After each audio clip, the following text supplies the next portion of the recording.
Please come on in.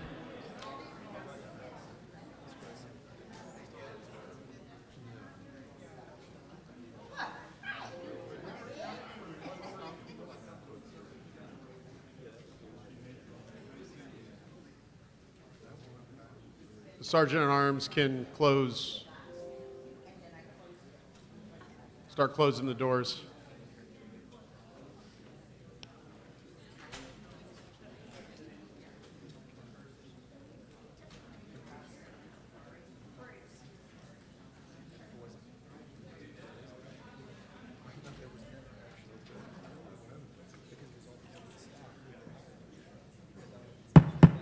Okay, I'm going to call to order the meeting. I want to introduce you, somebody wanted to address the group if there's no objection. This is Joe Collins running for Texas House District 70. Joe, you ready? What's up? And your lunch is courtesy of Joe, so please thank him and give him a hand.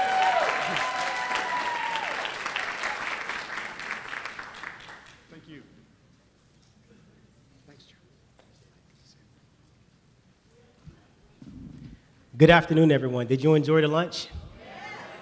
Wonderful, wonderful. I bet you didn't know that you would have to go through a speech in order to eat, right? So that was the caveat of purchasing lunch. No, but I want to thank Chairman Rinaldi for allowing me to come up here and address you, as well as Vice Chair Meyer. Thank you so much.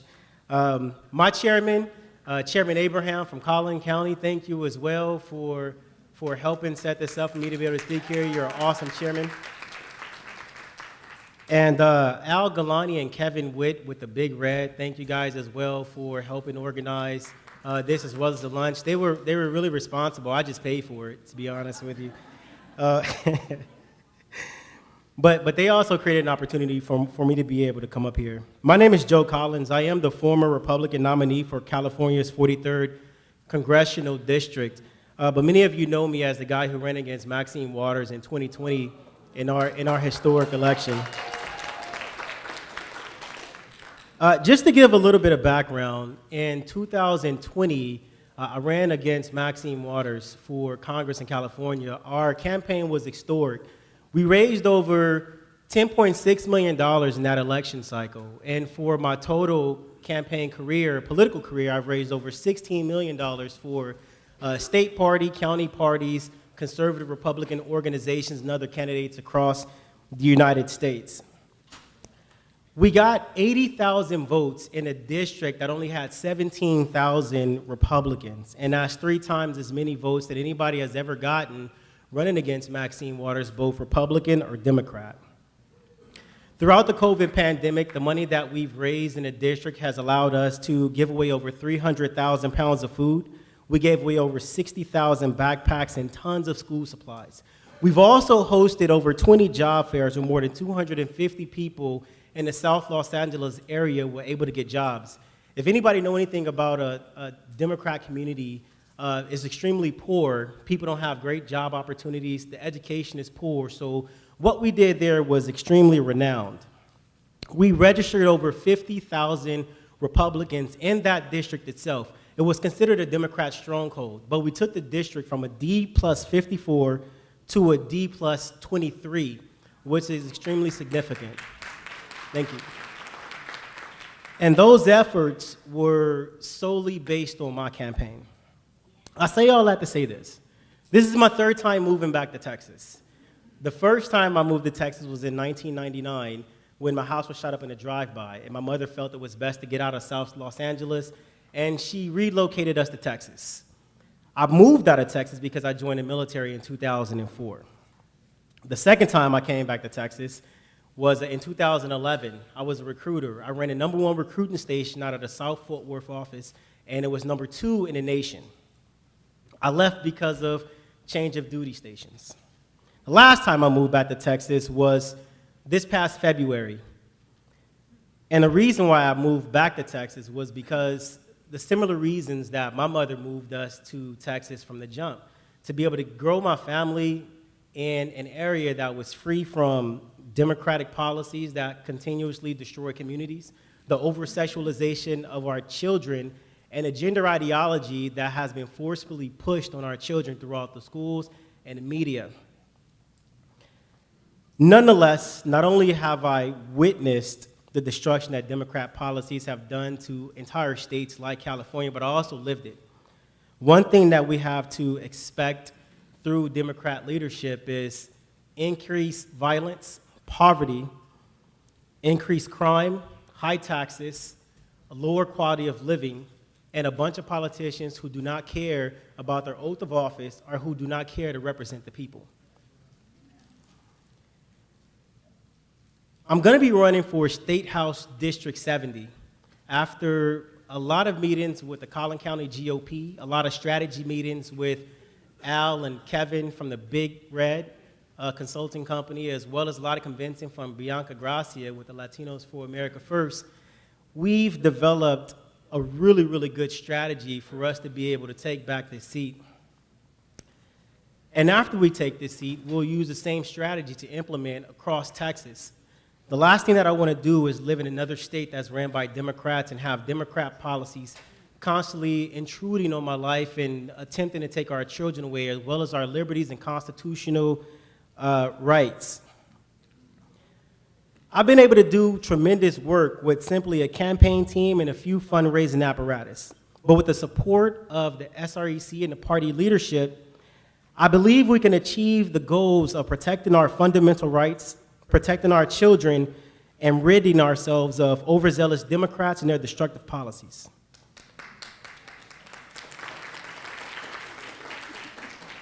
Teamwork is the key that makes common people achieve uncommon results. And with your support, I believe that not only can we take back the 70th State House District, but we can start implementing strategies that will ensure the great state of Texas remains red, remains one of the most prosperous states in the Union. God bless you, God bless Texas, and God bless America. Thank you.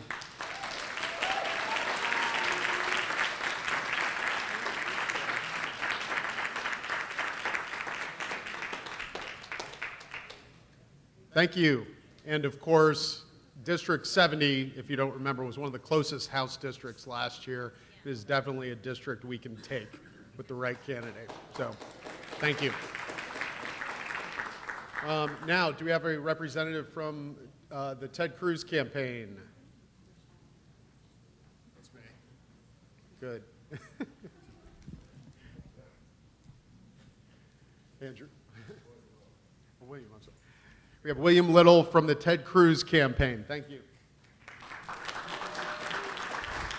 How's it going?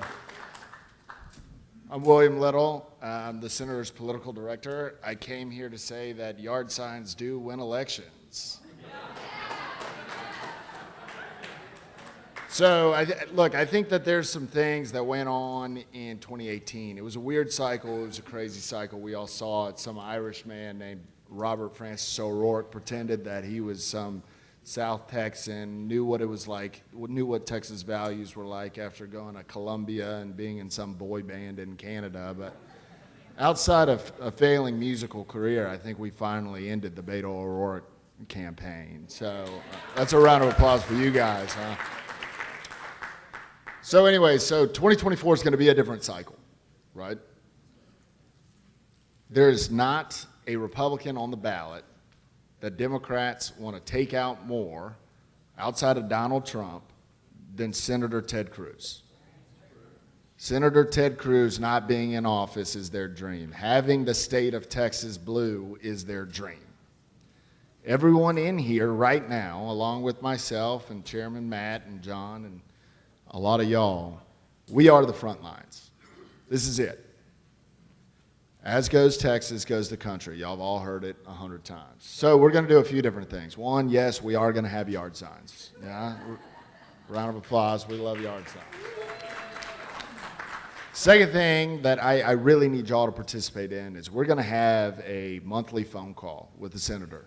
That I'm going to be in the back. I'll get your information. I'm going to sign you up. If you don't give me your information, yes, I have all the SREC members' cell phone numbers, and I will bug you all next week. But the purpose of that phone call is for you to say, hey, look, where does the senator stand on whether it be the Paxson impeachment or the Trump indictment? You know, y'all are going to be inundated with questions about the senator's policy perspectives and public issues, right? So that way the senator can get on, I can get on, we can all get on, and we can tell y'all, hey, the senator believes this, the senator believes Y, right?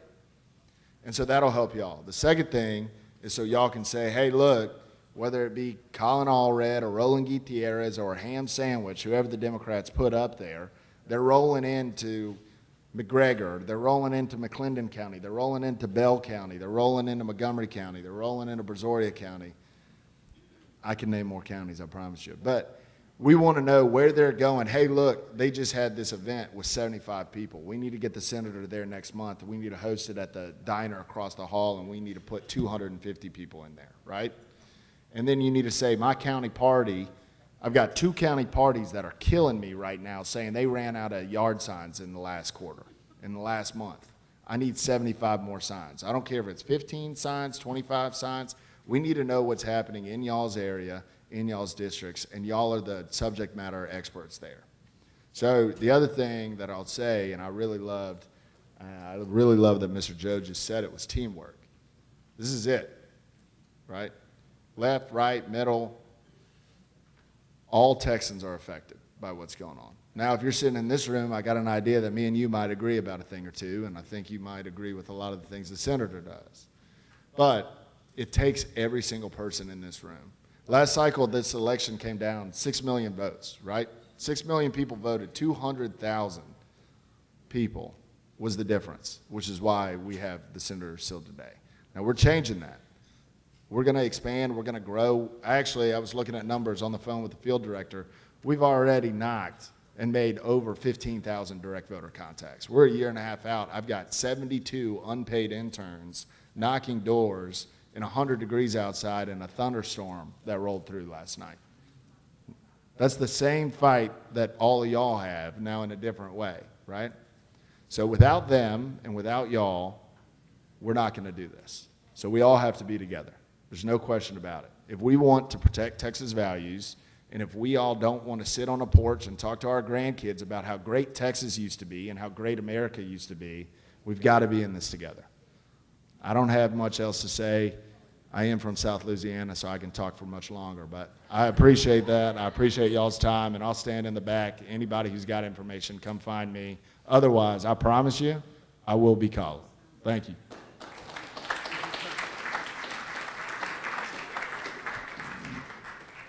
Thanks, William. If there's no objection, we have one more, which is a video that you'll probably want to see.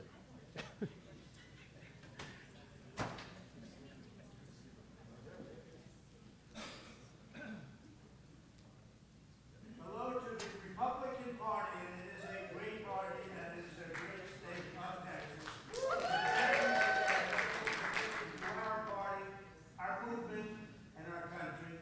9 months from now, millions and millions of Texas patriots will vote in an all-important Super Tuesday primary, and every poll shows that we are leading by a lot, like numbers that frankly nobody's ever seen before.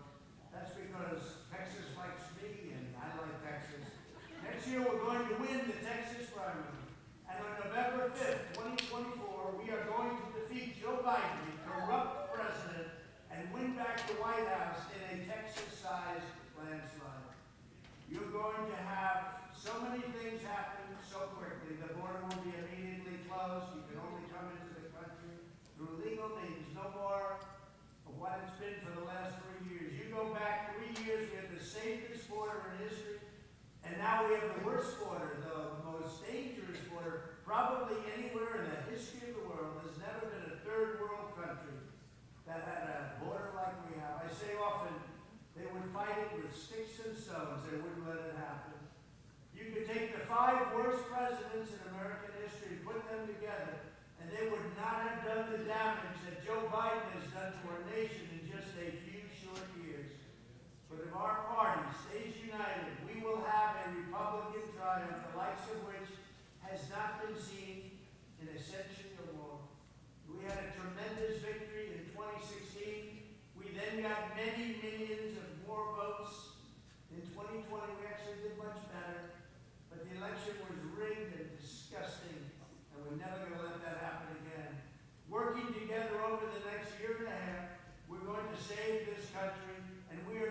finish the job that we started.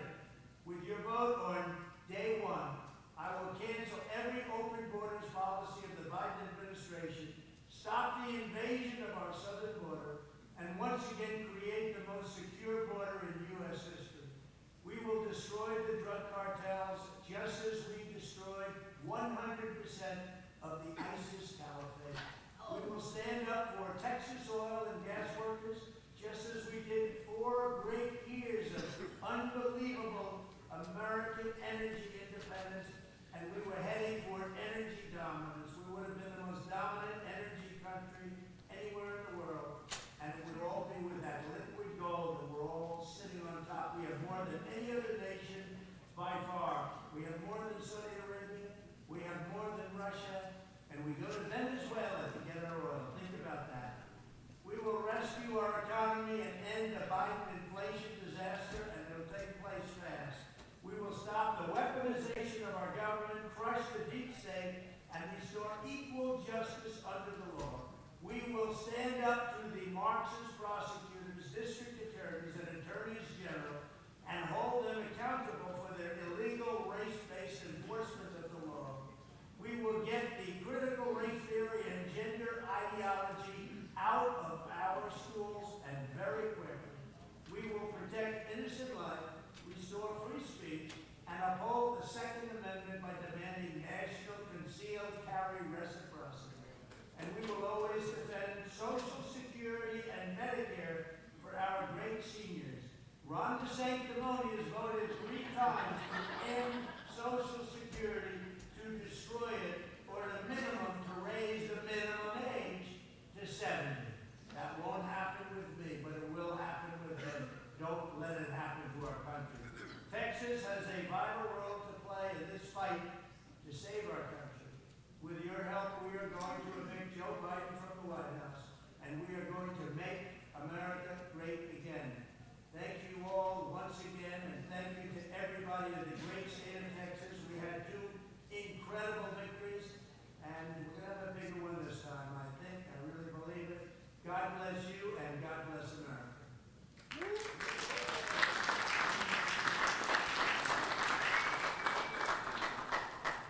And thank you to the Trump campaign for sponsoring this month's meeting.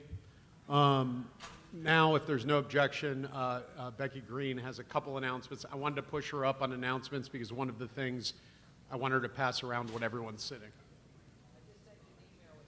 Thank you, everybody. I want to thank everybody that helped me so much, particularly Jill Glover, James Wasolik, Virgil Cruz, Tom Nobis, for helping me get as far as we got with vaccine mandate, SB 177 and HB 81. We were almost there. We're trying to get Governor Abbott to add it to a special session. My buddy Bruce over here has some QR codes. I don't have enough for everybody, but he's going to pass them out. If you would scan the QR code, go sign Texans for Vaccine Choice petition. They are going to take the signatures to this petition to the governor, hopefully around July 4th, to declare freedom from medical tyranny in Texas. Please, everybody, sign this online petition and call the governor and ask him to add vaccine mandates to the special session. We're not done. We are not done. It's worse than it was before, even though we did get a few things passed. So we need to do this. Also, many of you know former SD 18 committee woman Edie Sinclair. Edie's daughter, Abby, was a former RPT employee, she passed away yesterday. And Edie is also in poor health right now. So I'm passing around a card for all of the SREC to sign, and we will mail that to Edie. And her name is spelled E-D-E-E, so just for reference. But I'm going to pass it around. Please don't leave today till you sign this card, and whoever has it at the end of the meeting, please get it back to me over here at SD 17. Thank you. Thank you. Now we will continue with the Resolutions Committee reports.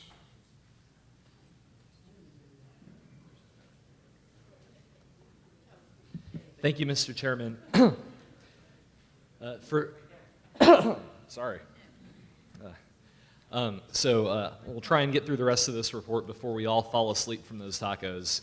But the next three resolutions came from our special session subcommittee, which was chaired by Andrew Eller. So thank you to the members there for your hard work. And all of these have to do, a lot of them are combined resolutions from what we received from the counties and also SREC members on issues that you'd like to see the legislature come back and address. And so with that, the first resolution I would like to bring up on behalf of the Resolutions Committee, I move adoption of a resolution calling for a special session to consider election integrity. Second. We don't need a second. It's moved that the SREC adopt a resolution in support of a special session to consider election integrity. Is there any discussion? Are you going to discuss this, or are you just? I want to offer an amendment. Okay, go ahead. Please state your amendment. I would like to add to this. Please state your name Debbie and Duke, SD. SD22. Sorry, Andy, he gave me plenty of time to look at this, and I didn't get it done. I would like an additional line that says a remedy for the prosecution of election crimes beyond the county district attorney. Under the list, therefore, under bullet the point. items. Oh, okay. So, a remedy for the prosecution of election crimes beyond the county district attorney.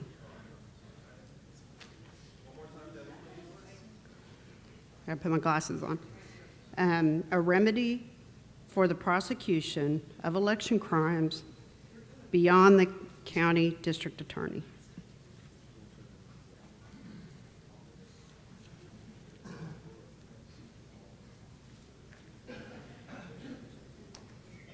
Is he done? Did you get it? Okay. Is there a second? Second by Gwen. Do you want to speak on your amendment? We had Tan Parker 2208, and we also had Senator Hughes SB 1927 that gave us some plans to go outside of the AG option, which required a constitutional change, and I think that we need to have that on our list here. That was not addressed. Okay. So. Is there anyone else to speak on the amendment? Hearing none, we'll move to a vote. All in favor, please say aye. Aye. All opposed? The ayes have it. The amendment is adopted. Now, any other discussion on the main resolution? Hearing none, we'll move to a vote on the resolution in support of a special session to consider election integrity. Press 1A if you are in favor. Press 2B if you are opposed. Press 3C if you are abstaining.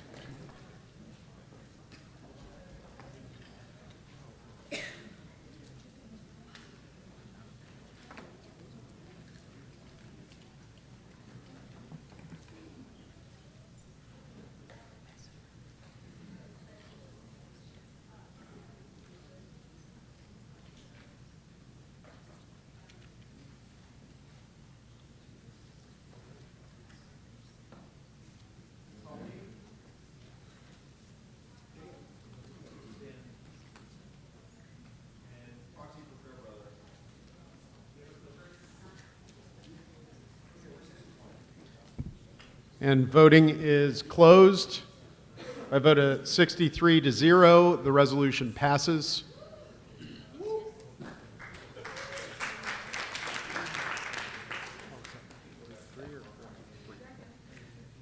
Thank you. And the next resolution, on behalf of the Resolutions Committee, I move adoption of a resolution calling for a special session to consider the border.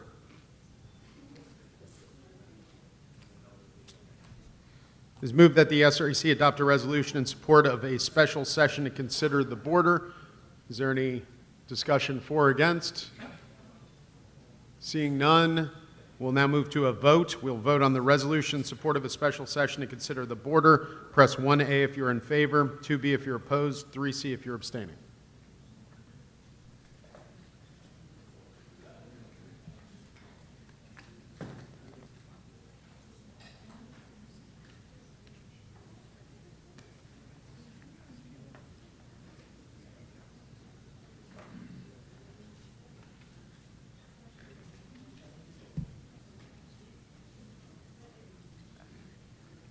Mr. Chairman, my neighbor who can't get out would like me to ask, could Hold on. we make it more descriptive than just the border?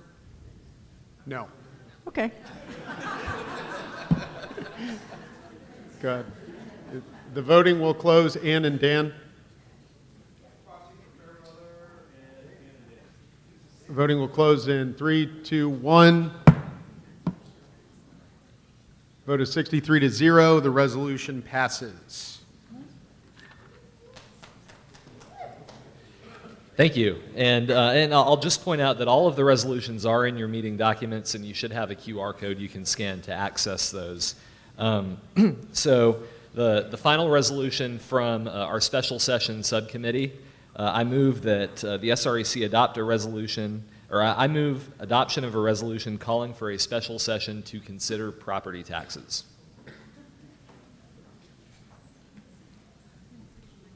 It's moved that the SREC adopt a resolution in support of a special session to consider property taxes. Any discussion? Are you ready for the question? Please vote using your clickers. Vote 1A for yes, 2B for no, 3C for abstain.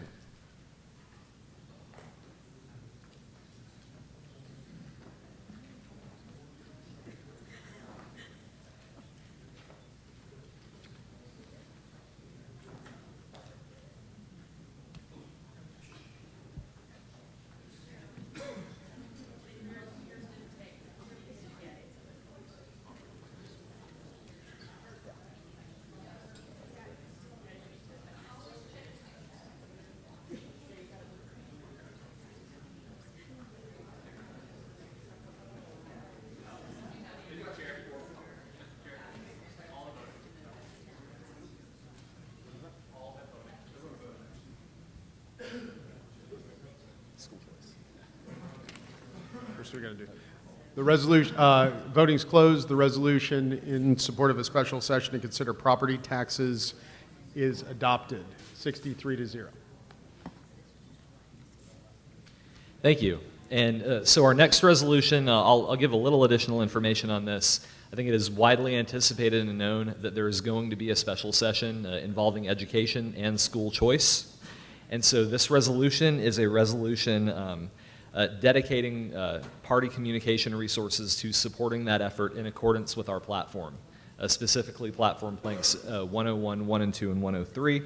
And until the legislature has passed and is signed by, has passed and is signed by the governor, school choice legislation. So with that, on behalf of the Resolutions Committee, I move adoption of a resolution in support of school choice legislation.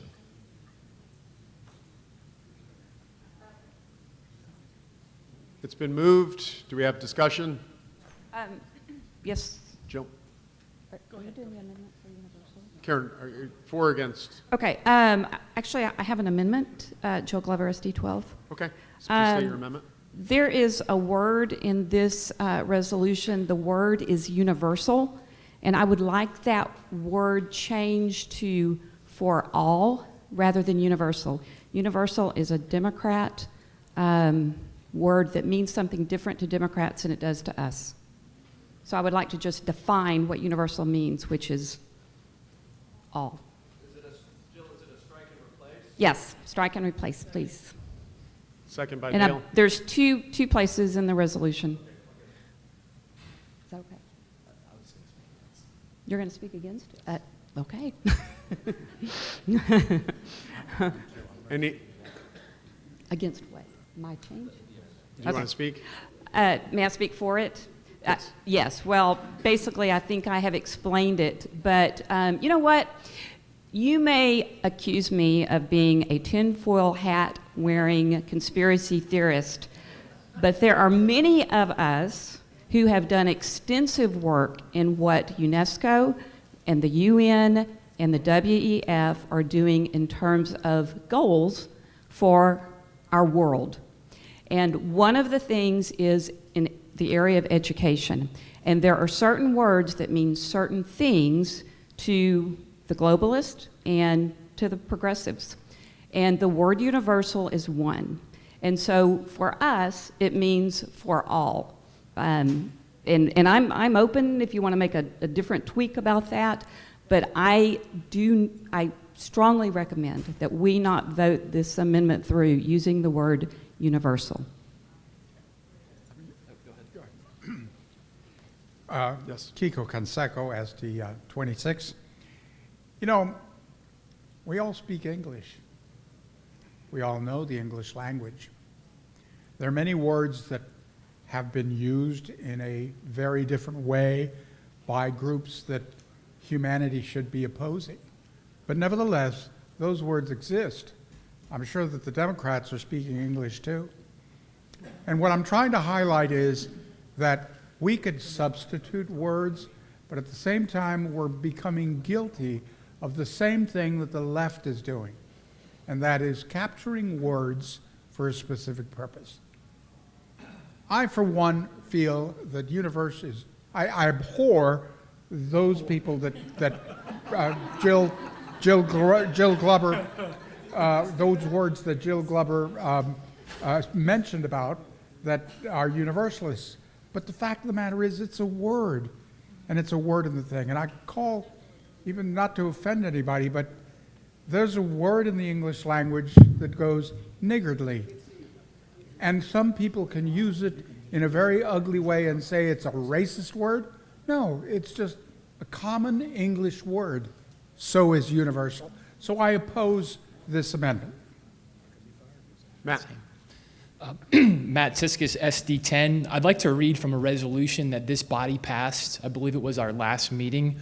It said, therefore be it resolved that the State Republican Executive Committee supports Lieutenant Governor Dan Patrick designating school choice a priority and urges the Texas House and Texas Senate to pass legislation that provides for universal school choice without carve-outs and contains strong protections, so on. I rise against this amendment. It was good for us back in March. The word is good enough for us today. Scott. Yes, Scott Bowen, Senate District 6. I agree with Mr. Canseco. The word universal means its dictionary definition, and that despite the left's efforts to change the dictionary and change common words, universal is a specific term when we talk about school choice because it is distinguished from school choice for a specific group of people. There are a lot of people who want school choice only for people with special needs or only for children who are below the poverty line. And those are programs that have been argued for. Those are ways that are probably going to be attempted to water down school choice legislation. That's not what we want. We want school choice that is universal, and it means for all students. It means for all Texas children, but the term that has been used up until right now and will continue to be used in the future to describe that is universal school choice. It's not a UN conspiracy. The UN is about Earth.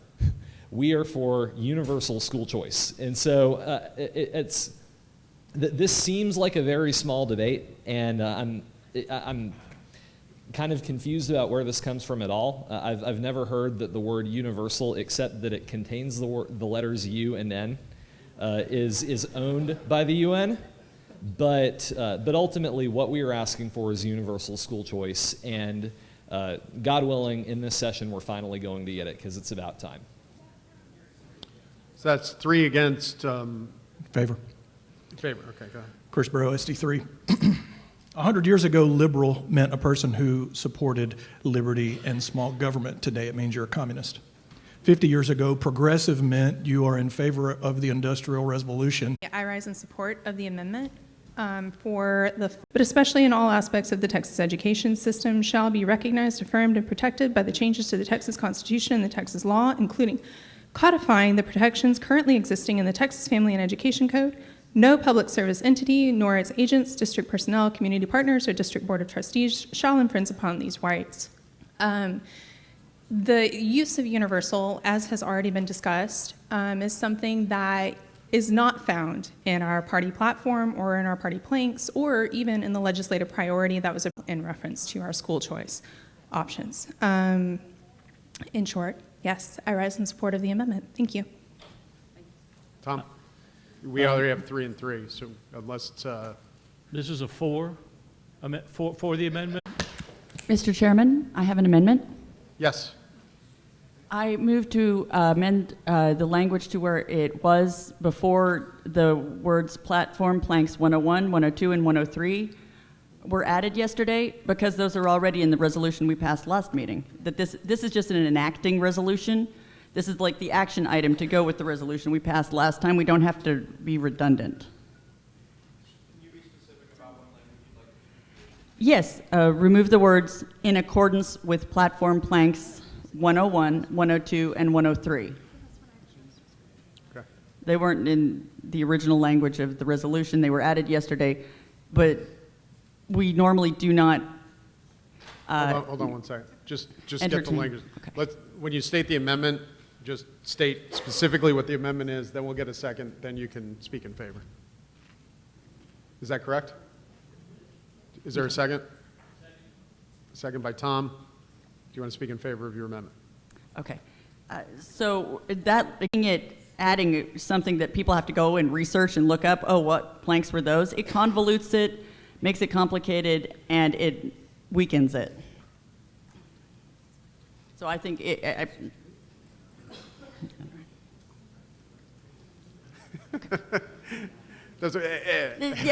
that's my official yeah. Yeah, you know, yeah.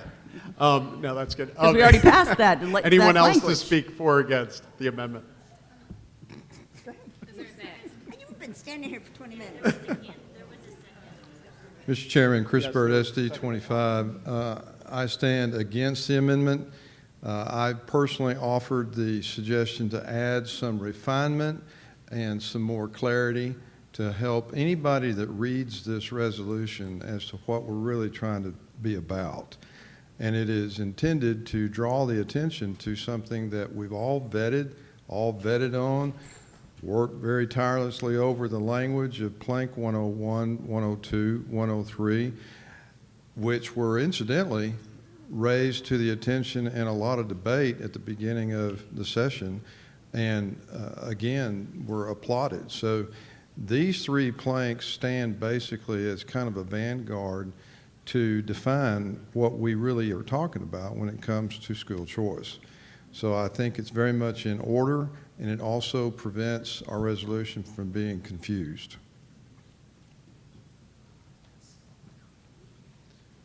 Anyone else for or against the amendment?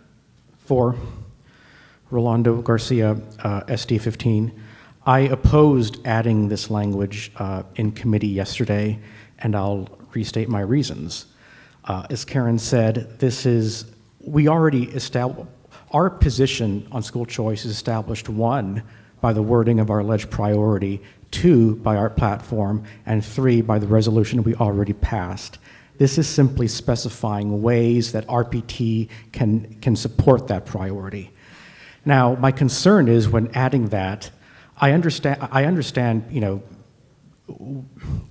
I understand that we want to support a bill that meets the priority. My concern is this language will be used to hinder RPT's support of school choice. School choice is unique, it seems to me, among all our priorities, and that there has been so much effort put in to not allow RPT to support certain school choice bills. This is, I mean, there's no other priority like this, where so much effort is put into finding ways to explain why the certain bills don't meet the priority. And, you know, we've already had this discussion. We don't need to rehash the debate.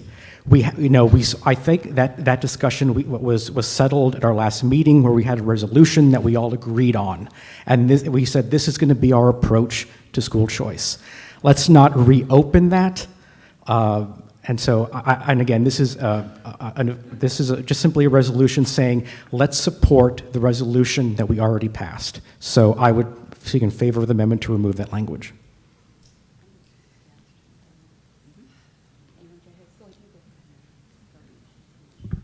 Elaine Cook, SD 23, speaking against. I think it's important to say every single day, this is what I believe and why I believe it.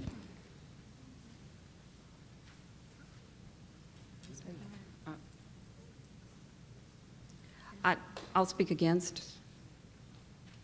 Or did you If speak there's on the not another amendment? 4, is there another 4? No, I don't think so. Is there 4? Nope. Okay, go ahead. Jill Glover, SD 12. My understanding is the language that was replaced by Chris, that in this resolution, we have reference to these planks that Favor of the amendment striking in accordance with platform planks 101, 102, and 103, please indicate by saying aye. Aye. All opposed? Nay. The noes have it. The amendment fails. We're back on the main resolution, and I don't think we've had anyone speak for or against, right? And does anyone want to speak in favor or against the main resolution? Hearing, do you want to, anybody for or against the resolution? Nothing? Okay. Voting is, we'll now move to vote. Please press 1A if you're in favor, 2B if you're opposed, 3C if you're abstaining.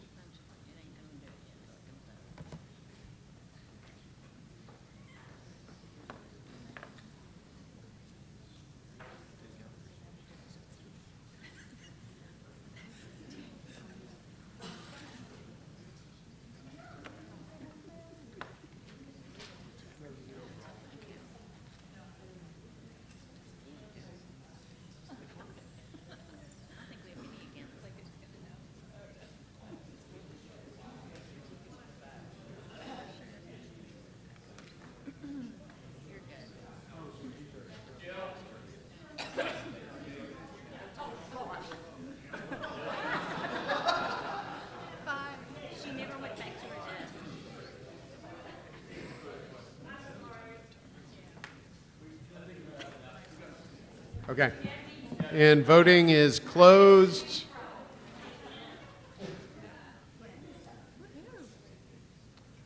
By a vote of 63-0, the resolution passes.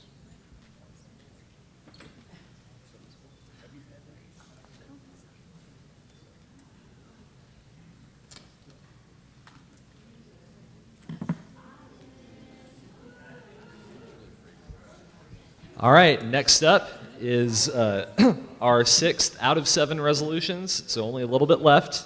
This is our, I move, on behalf of the Resolutions Committee, I move adoption of a resolution in support of local government endorsements. And I forgot to give a little context, but I'll just say this is our resolution reaffirming the effort of RPT that already resulted in 17 out of our 25 local endorsed candidates winning their elections this past May. So good job to everybody who was part of that, because that's a very big deal, and this resolution recognizes that. It's moved that the SREC adopt a resolution in support of local government endorsements. Any discussion? Seeing none, we'll move to a vote. If you're in favor, please indicate 1 by clicking 1A, 2B if you're opposed, 3C if you're abstaining.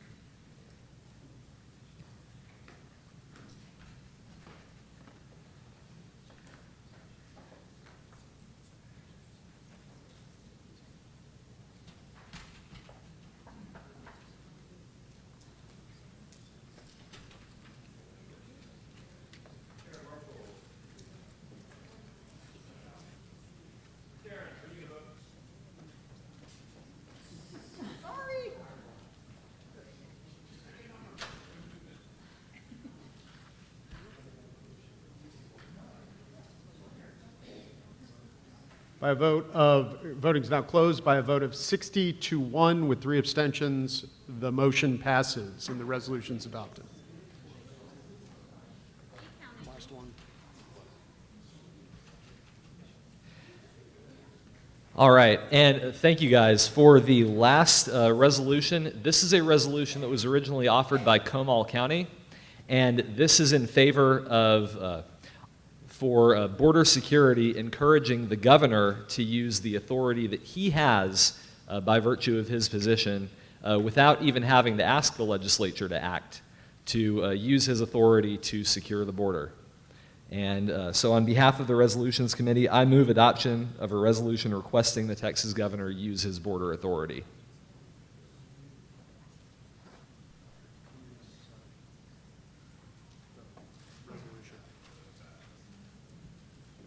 We are now on the resolution requesting the Texas governor uses border authority. Is there any discussion? Chris, are you waiting to talk? Mr. Chairman, Chris Byrd, SD 25. I have one amendment to make, and it's just a factual correction. Please state your amendment. That would be on the second page, the third paragraph, which refers to SB 1900.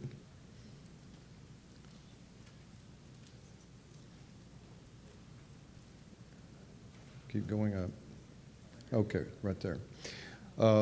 Happy to report that SB 1900 is now law. And so it's not, yes, that's a good thing. It's a very good thing. And I have to give thanks to Steve Ministeri for bringing that to my attention. I did look it up, so what I would offer as an amendment would be to strike the words awaiting the governor's signature.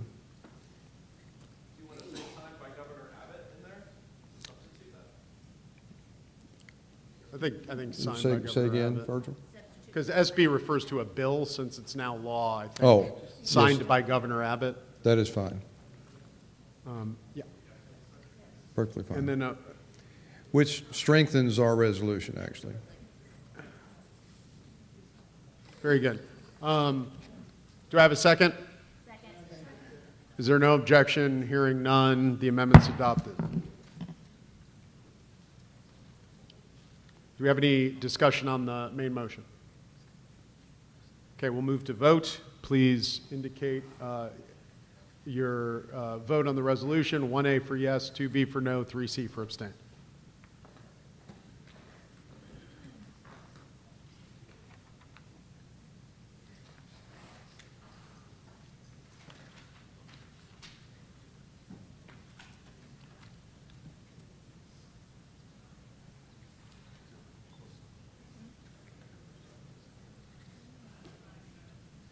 Naomi?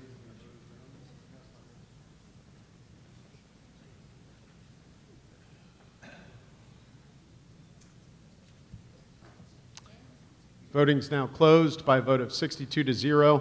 With 2 abstentions, the resolution is adopted.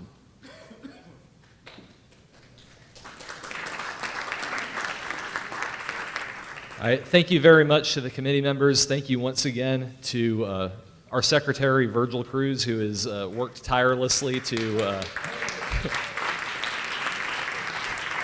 keep track of votes and also correct all of the grammar in these resolutions. And so with that, that concludes the report of the Resolutions Committee.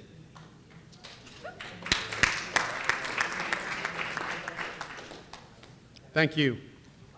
I call upon Steve Evans, Chairman of the Rules Committee, to present the report of the Rules Committee. Thank you, Mr. Chairman. Members, I want to be clear before we do this. We are not modifying any rules today. I got that question asked a lot. The rules that deal with our delegates to the National Convention, we don't touch them in a presidential year, period, for any reason. We're going to modify them, we do them in a gubernatorial convention, because we will get sued for our delegation immediately if we strike one comma or do anything. What we're doing today is we're taking a quick series of actions that say the SREC shall. We have things that we have to do that we're required to do. We normally would have waited till probably the next meeting, but they're due by October, and Tony Ann and Robin have a meeting in August. And so hopefully we're the first one on the block to get our business done, and they can take it and say Texas was first. So we'll get our business done. So what I did is in the report, we put the rule up, not a modification, but we've highlighted where it says we shall, so you can read the rule, says what we need to do. The first thing we need to do is prescribe the form and applications and petitions that we're going to use in the primary process. So we did this by resolution.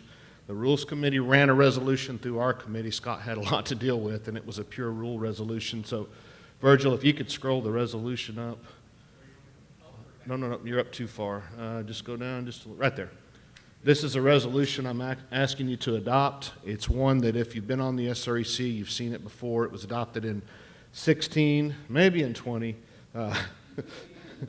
Yeah, 15 and 19 for the presidential year. What it does is say we're going to take the next actions, which are approve 3 documents for the primary filing period. Mr. Chairman, I move adoption.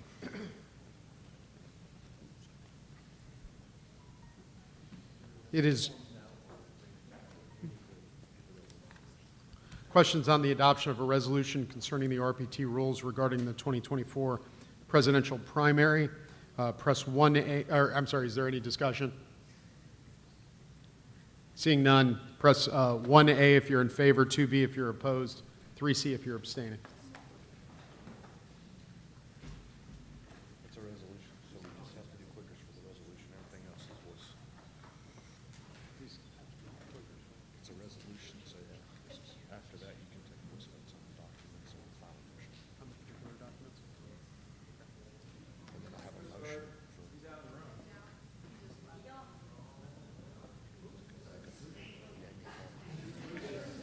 He went to come look at it. Run call. It's a resolution. Which one? Just for the very last. All right, voting is closed in 3, 2, 1.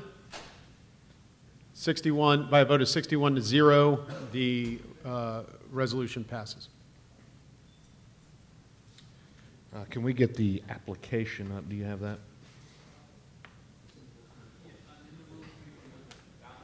Ballot application.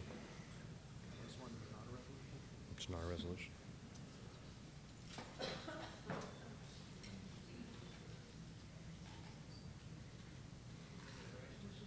We're still in the voting thing.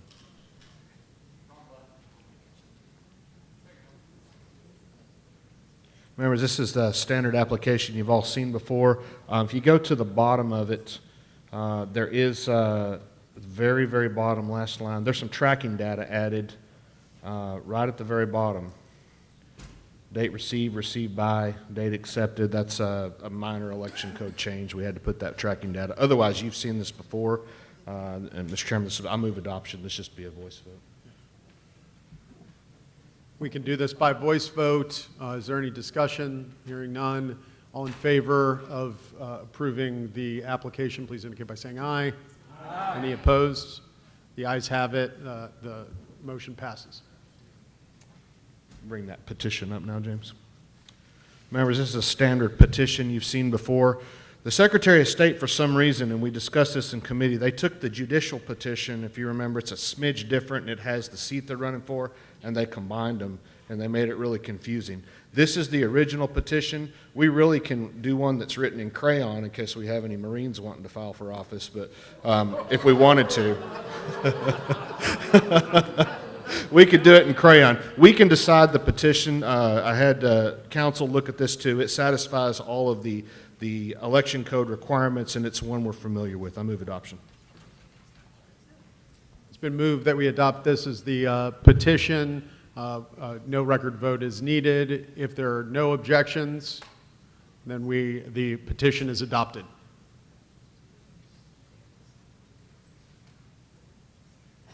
And can we get that rule 38.3D? There we go.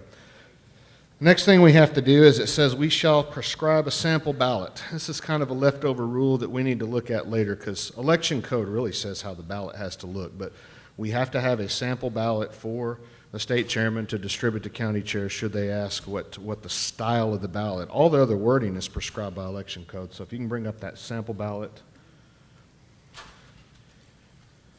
Since I did the work, I'm going to use Lubbock County's sample ballot. I move adoption.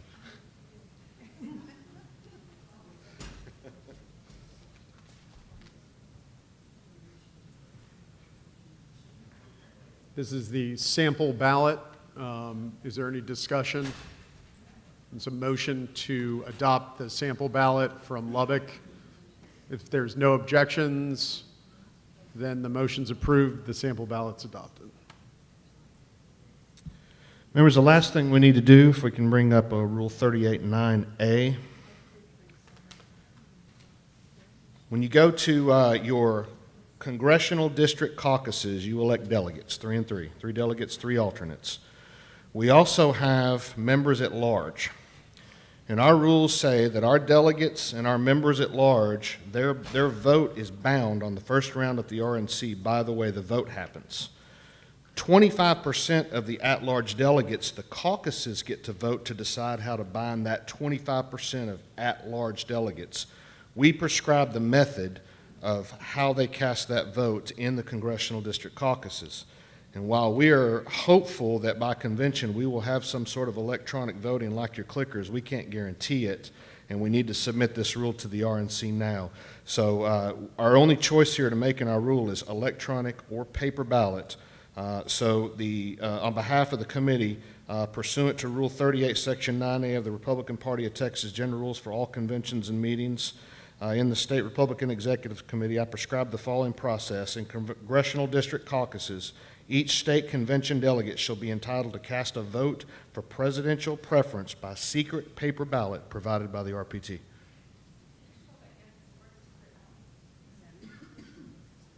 It was in there.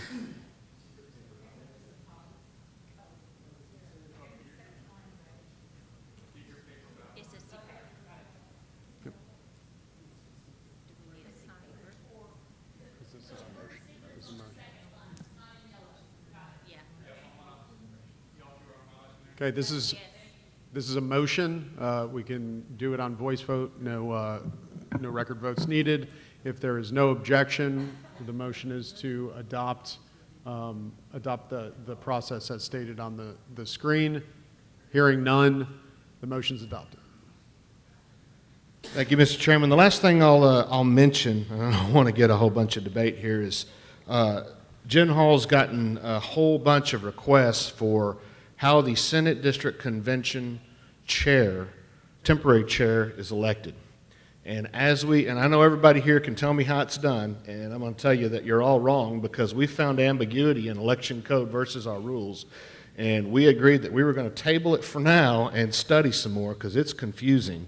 So we're going to study some more, and for those members that have asked her for guidance on that, we'll have the chair put out guidance once we get some more information, and I'll probably have to involve Rachel because it's really confusing. There is a conflict that we'll address at the next Convention Rules Committee. Other than that, Tony Ann, are we first? Did we get our business done first? Texas leads. Thank you so much, members.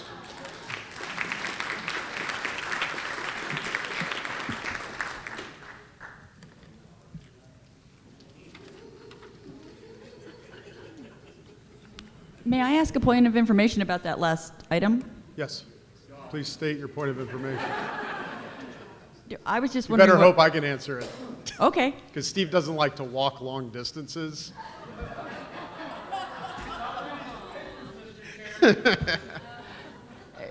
So what are the two methods that are, the conflicting methods that are prescribed? This is a huge debate that you're about to start because it's interpretation of election code and interpretation of our rules, and then we have custom how we've always done it, and we'll be up here for 2 hours talking about that. We're gonna run it by council before we present it to the group. The chair is not advised, and he'll get back to you. Oh, you'll circle back to me. All right then. I call upon Jill Glover to present the Legislative Priorities Committee report.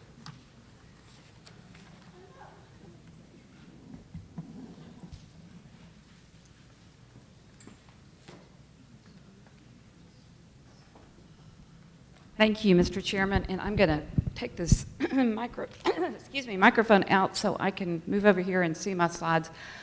First of all, would the Legislative Priorities Committee please rise? And thank you all so incredibly much. I want to make sure that I thank my subcommittee chairs, Debbie Duke, who had election integrity, Kelly Perry, who had the border, Kristen Bentley, who had protecting our Texas kids, John Carr, who had abolishing abortion, Chris Bird, who had protecting our 2A rights, and Tisha Crow with education or parental rights and educational freedom. So thank you all so incredibly much. David Wiley had banned them chairs, but his work kind of stopped in January. So I also want to particularly thank Tom Nobis, who has just done an incredible job for us tracking bills, right? Thank you, thank you, thank you, Tom. Thank you so much. All right, so the session is still going on, right, with these special sessions, and so our work is not really done, but I want to tell you how we did for the regular session. And just for a little bit of comparison, I thought it was interesting to look at last session, the 87th. As you can see, we had approximately 10,000 bills filed, 1,181 passed. Last session, we had 78 approved LP bills, and we got 11 legislative priority bills passed. And the main one, substantial, of course, was constitutional or permitless carry. This time, busy. And so I know sometimes some of you would call me and say, you know, what about such and such a bill? And I'm like, I'm going to have to go look that up because I couldn't memorize 206 bills. So, all right, look at that bottom line. We had 13 legislative priority bills passed.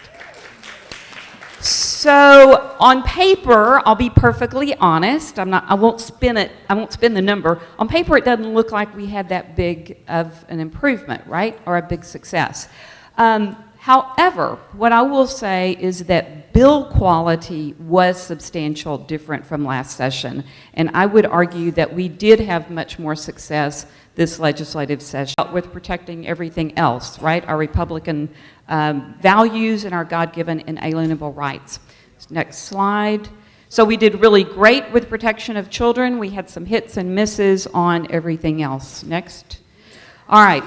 This is our big win. Well, actually, we had two really big wins, but this is for me personally, and I think you all know that this was my personal one I was invested in because I sub-chaired this last time and this time around. And frankly, this particular bill is bittersweet for me because the first time I really realized how critical it was that we got legislation passed to protect children against genital mutilation was when I heard the story of little James Younger. And I know that's true for many of you, and I think it was about 2018 when I first heard that story at a Texas Values rally on the steps of the Capitol, and I heard this man get up and describe what was happening to his children, well, he's got twin boys, and honestly, I did not believe his story. I'm a licensed counselor, I don't practice anymore, but I was like, wait a second. People in my field would never recommend that children should have cross-sex hormones or puberty blockers or go for surgery in order to affirm a perception of opposite sex, and a parent certainly would never do that. Well, I was wrong, and frankly, I was appalled at what my profession has been doing for the past decade, along with the medical profession. It is horrific and utterly appalling. And so the hurdle that we faced last session, frankly, was we were still doing education among a lot of the legislators. And then others thought, okay, it's happening, but it's not happening to that many children, and it's probably not so important that we get a bill passed. And then I'm going to be perfectly honest with you. The other thing we were up against were the lobbyists for the pharmaceutical companies and the medical providers who do these procedures. And as you guys know, there are billions and billions and billions of dollars at stake because they see patients for life and an income stream for life. So I am thrilled. I am beyond thankful. It's still not real to me that we got this bill passed this session, y'all, and it is a great bill. It has penalties with teeth. A medical provider will get their license taken away from them if they do these procedures on Texas children. So, Senator Donna Campbell and Representative Tom Oliverson, both medical doctors, were the perfect legislators to carry this bill. I cannot say enough good things about either one of them. Last night I saw Senator Campbell, and she told me, she said, you know, remind people that for children struggling with gender dysphoria, we want counseling and love, not blades and drugs. Right? Amen. We want to help these kids. All right. We could not have done it without our grassroots. So here's a few shots of our grassroots in action. Y'all, we had buses. We had buses come to the Capitol. There's a whole bus load, and one of our gracious grassroots activists from Frisco organized that bus. Y'all, we had donors for all of our buses. People paid for activists to come down. We had our wonderful red T-shirts that say Save Texas Kids. They were donated by Terry Schilling and American Principles Project. They sent us 500 of those, and I don't think we have too many of them left, do we, John? Not too many. Yeah, so we filled the gallery with red T-shirts, and here's what's cool. We didn't do it just once. We did it 3 times, because you all remember that the Democrats were killing our bill on a point of order, right? So our activists came back 3 times. And Dr. Oliverson expressed to us yesterday, I had him on speakerphone in our committee, he thanked the committee, he thanks all of you for supporting him and helping with this, and most important, for coming and filling the gallery. Because, and I will just tell you all, we were asked to sit in certain places in the gallery so that the other side could not unfurl flags over our speaker's head or over Dr. Oliverson's desk to get to have a photo opportunity and get certain shots to be on the evening news. And our grassroots activists did that. And so I cannot be more grateful. That little lady there in the middle, she's in her 90s, and she's like, you know what, if I can come to the Capitol, anybody can come to the Capitol. So I don't know her name. Does anybody know her name? Anybody recognize her? She told me, and I totally forgot. So anyway, wonderful, wonderful success. And we had really equal success, and next slide, please, with stopping sexualization of Texas kids. And I have to say that Kristen Bentley did pretty much the same thing that we did with banning gender mod for her priority. And on Tuesdays, we had busloads of activists come to the Capitol. They prayed, they rallied, they advocated, and so we got 5 really great, strong bills passed for this particular priority. HB 900, of course, is really, I think, the one that we probably had to fight the hardest for, right, Kristen? And Representative Patterson was a perfect rep to carry this. He did a phenomenal job. We were so proud of the fact that his bill did not get amended, right?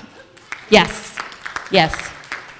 So we had HB 1181 by Representative Shaheen requiring the strict age verification for online porn. And I'm not going to go through all these because Chairman Rinaldi did earlier, but then the other 3 there that you can see that met our priority language. So when it came to protecting Texas kids, I am so appreciative for Governor Abbott for signing these bills and for our legislators who worked hard to get these bills across the finish line. And so we say thank you. Thank you, thank you. All right, I'm not done yet. No. You gave me 25 minutes. You did, yeah. All right, protecting our elections. We had 2 bills. Guys, I wish we had done better. I wish we had done better. And that is why we passed that resolution earlier, asking for election integrity in a special session. Next, I'll go fast.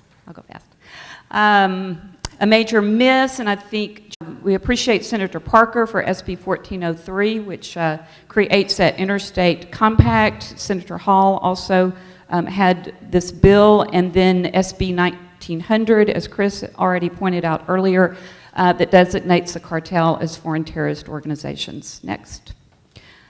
I do want to mention HB 20 by Representative Schaefer, which of course was killed on a point of order again by the Democrats.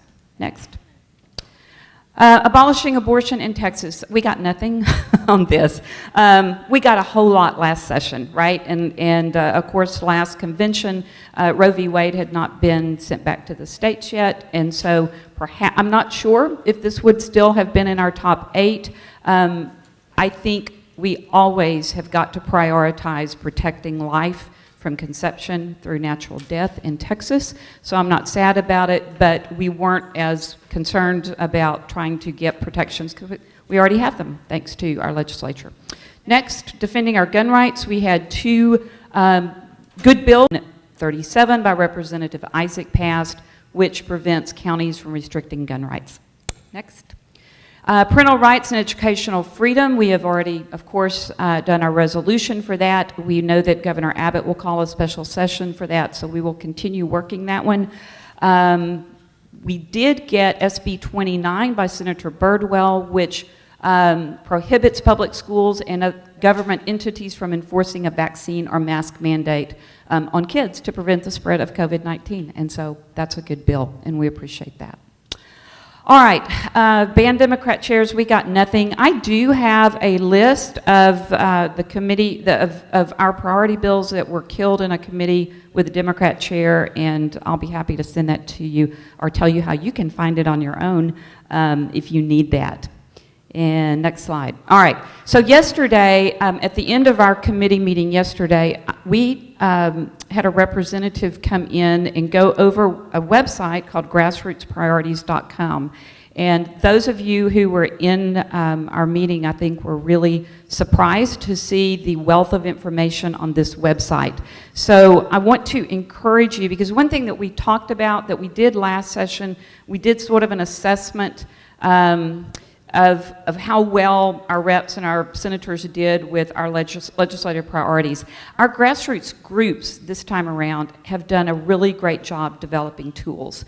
And so I think we've got the Texans for Fiscal Responsibility Index that you can look at, and then you already know I sent it out on my LP report about staterepscorecard.com, which is a site that one of my Denton County organizations did. I know they've already gotten 7 or 8 phone calls from other counties who want to replicate one for their reps and senators, and so you all can look at that for ideas. And then grassrootspriorities.com is incredible, and you can actually go on that site and filter for our LP bills that were killed by Democrat-chaired committees. You can do that. That's where I got the list from. So it's a wonderful site, and I encourage you to use it and share it with your constituents, because educated voters are better voters, right?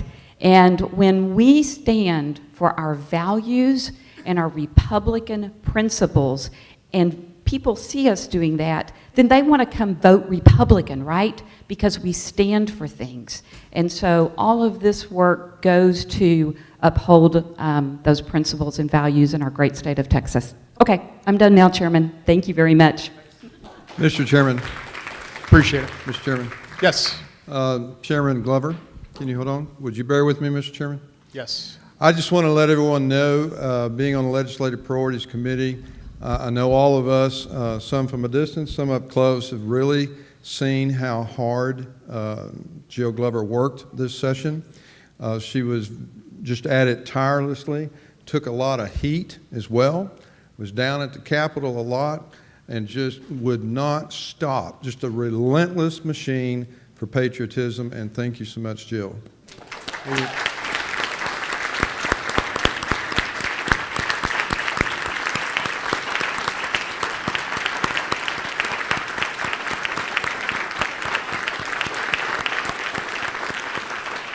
Mr. Chairman?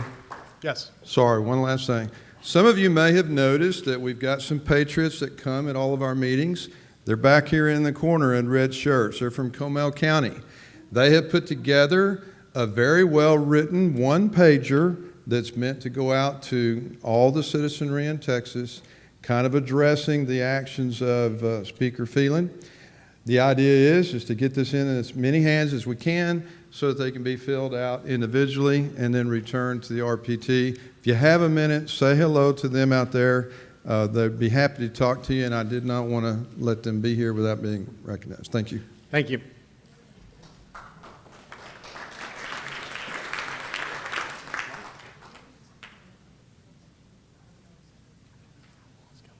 I'll call upon Debbie Duke to present the Election Integrity Committee report.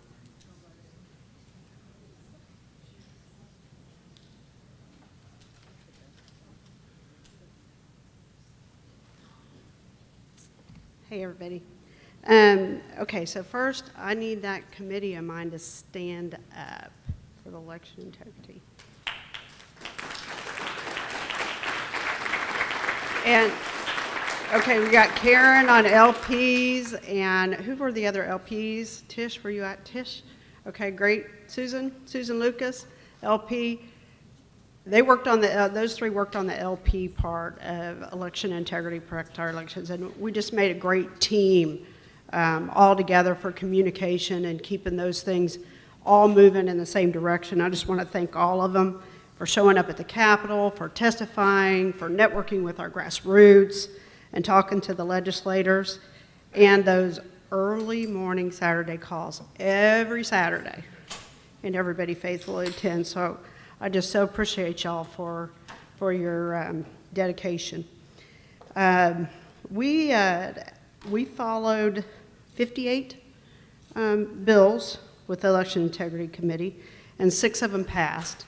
And just for the LP, we also we followed, endorsed 56, and 2 of those passed. So we did a 115 bills. A great example of this was we really had a coordinated and good effort in SB 921 by Senator Hughes, which was the ban of ranked choice voting. It would have been a proactive move to not let this take a foothold in Texas, because there's a national push for ranked choice voting throughout the country.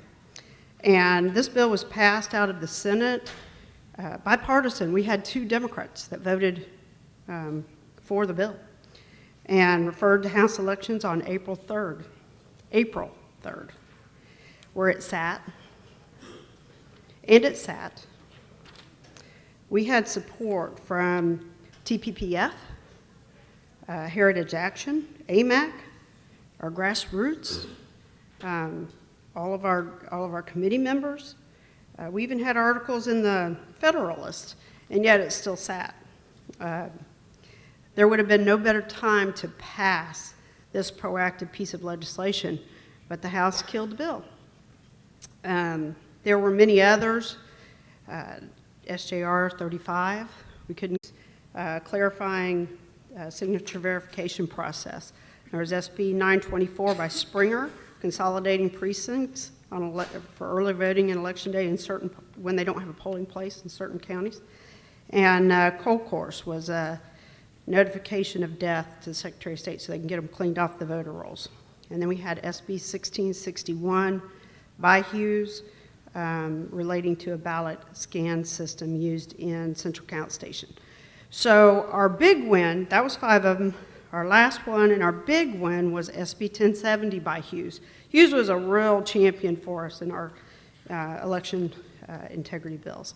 So this was the cross-check registration bill that we call the ERIC bill, referred to as the ERIC bill.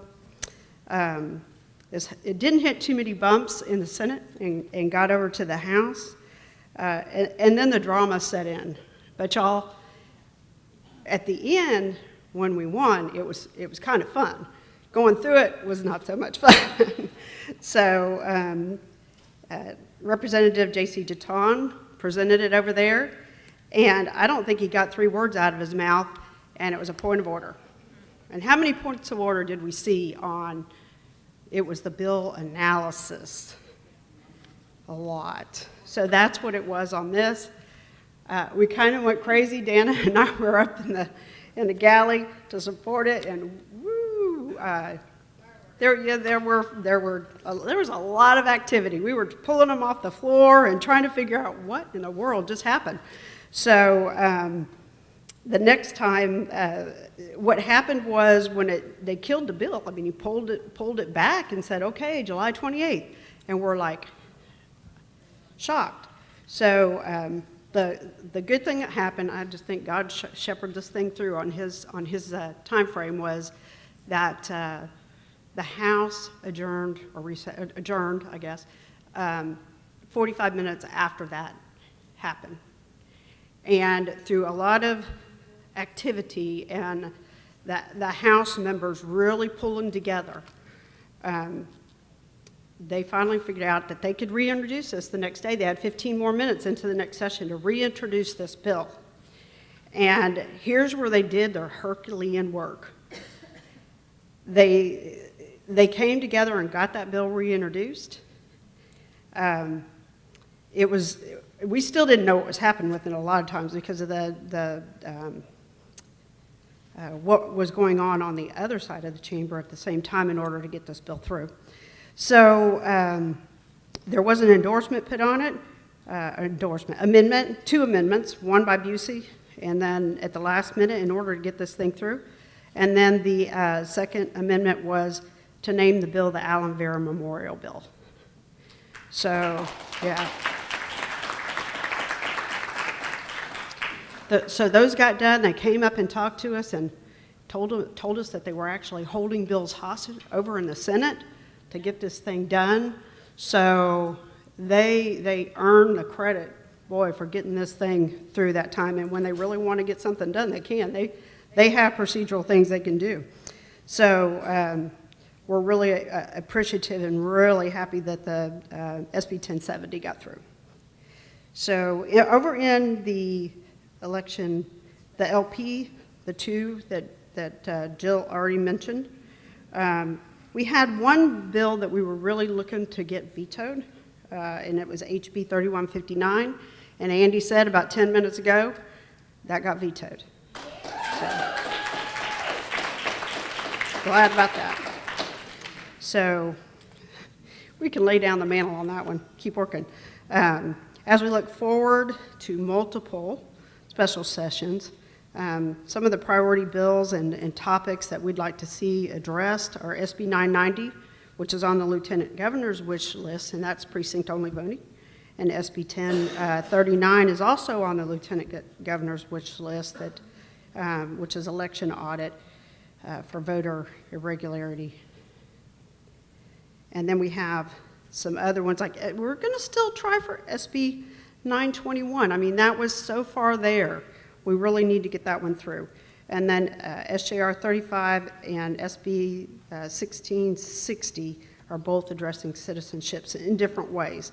So SB 260 is cleaning the inactive voters from the rolls, and I know you've heard a lot of these earlier. SB 1846 prohibits a manufacturer of a voting system from entering contracts with companies or individuals in certain foreign countries. We want to see something like that get through. SB 1807 is penalties for altering election procedures, those waivers and everything. We want to see that go away. And so we needed the jurisdictional one. So we asked Governor Abbott to make protecting our elections a priority and put this on a special session. And that's it. Thank you.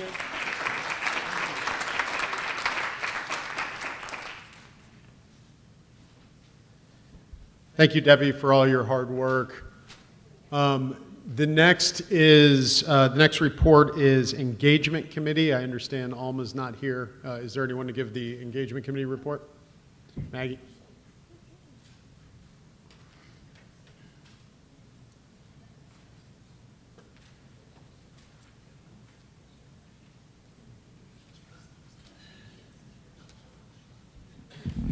I might need Jerry's step stool, I'm sure, too. Anyway, Alma fell and injured her foot, and she's been icing it, so instead you get me. And I didn't even remember that I am the vice chair. So I took over this committee like 2 minutes before we met. So please offer me grace if I screw up here. First thing I like to do is have our committee stand. Come on! If you're on the committee, stand up.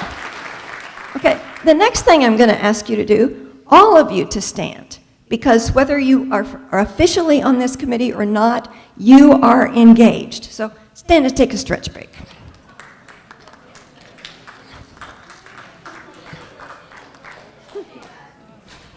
Okay, thank you. First thing I want to do is offer you 2 really good books to read if you have some spare time now that session is over. One is called Confrontational Politics. It was written by Bill Richardson. He was a longtime senator. I have read that book. It is excellent. We can all learn some things from that one. And the second book is Conservative Replies to Liberal Questions. One of the things I think we need to do in our engagement is learn to engage better and beat the Democrats at their own game. So our words and our actions influence others, and we represent our party 24/7, whether we want to or not. In fact, I even dream in red and get inspired for new things to try in my dreams. So one of the things I thought about is planning to write all the people in the legislature, maybe not the House so much, only the 12 senators who didn't vote to impeach Paxton. But anyway, write them handwritten notes, thanking them for the things we did, because we draw more flies with honey than with vinegar. And it just so happens that Debbie Duke also had the same idea, and she's got cards that you can get and write your own. So I encourage you to do that. Let's see.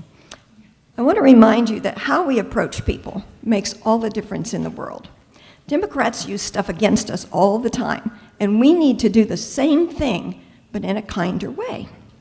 So in a recent runoff election in Collin County, I was door knocking and ran into several Ds, some who hadn't voted, some had, and I wanted to show them what was on the Facebook page of one of their candidates. She had a t-shirt that said, "If I wanted the government in my uterus, I'd go F a senator." And worse on her page. Some of those people were very shocked by what they saw, and I can tell you, I changed votes on the spot because they hadn't voted yet, and they didn't want to vote for that.